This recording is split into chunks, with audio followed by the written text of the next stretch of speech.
Ya, ini kisah Sultan Pemurah. Let's go!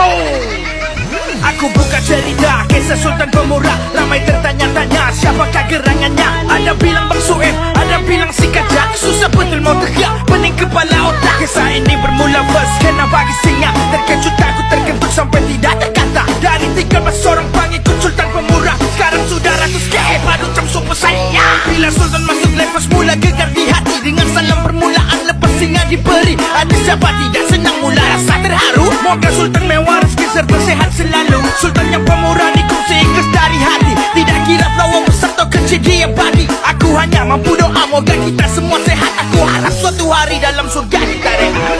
Aku buka cerita kisah Sultan Pemurah. Ramai tertanya-tanya siapakah gerangannya. Ada bilang Bang Sueb, ada bilang si Kajak. Susah betul mau tegak, pening kepala otak. Kisah ini bermula first kena bagi singa. Terkejut aku terkentut sampai tidak terkata. Dari 13 orang pengikut Sultan Pemurah, sekarang sudah ratus ke padu cam super saya. Bila Sultan masuk lepas mula gegar di hati. Dengan salam permulaan lepas singa diberi. Ada siapa tidak senang mula rasa terharu. Moga Sultan mewah rezeki serta sehat selalu. Sultan yang pemurah dikongsi ikhlas dari hati. Tidak kira lawa besar atau kecil dia bagi. Aku hanya mampu doa moga kita semua sehat. Aku harap suatu hari dalam surga kita rehat. Aku buka cerita kisah Sultan Pemurah. Ramai tertanya-tanya siapakah gerangannya. Ada bilang Bang Sueb, ada bilang si Kajak. Susah betul mau tegak, pening kepala otak. Kisah ini bermula first kena bagi singa. Terkejut aku terkentut sampai tidak terkata. Dari 13 orang pengikut Sultan Pemurah, sekarang sudah ratus ke padu cam super saya. Bila Sultan masuk lepas mula gegar di hati. Dengan salam permulaan lepas singa diberi. Ada siapa tidak senang mula rasa terharu. Moga Sultan mewah rezeki serta sehat selalu. Sultan yang pemurah dikongsi ikhlas dari hati.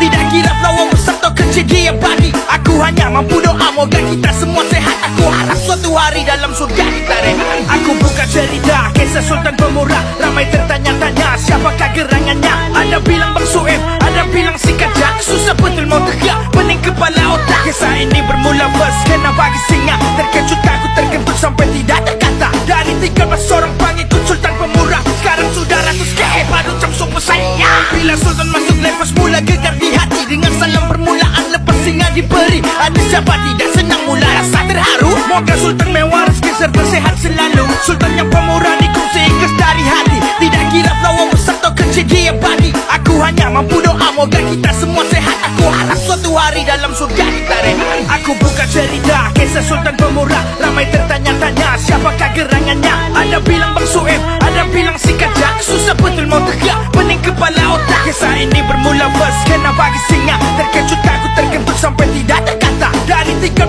orang pengikut Sultan Pemurah, sekarang sudah ratus ke padu cam super saya. Bila Sultan masuk lepas mula gegar di hati. Dengan salam permulaan lepas singa diberi. Ada siapa tidak senang mula rasa terharu. Moga Sultan mewah rezeki serta sehat selalu. Sultan yang pemurah dikongsi ikhlas dari hati. Tidak kira lawa besar atau kecil dia bagi. Aku hanya mampu doa moga kita semua sehat. Aku harap suatu hari dalam surga kita rehat. Amin.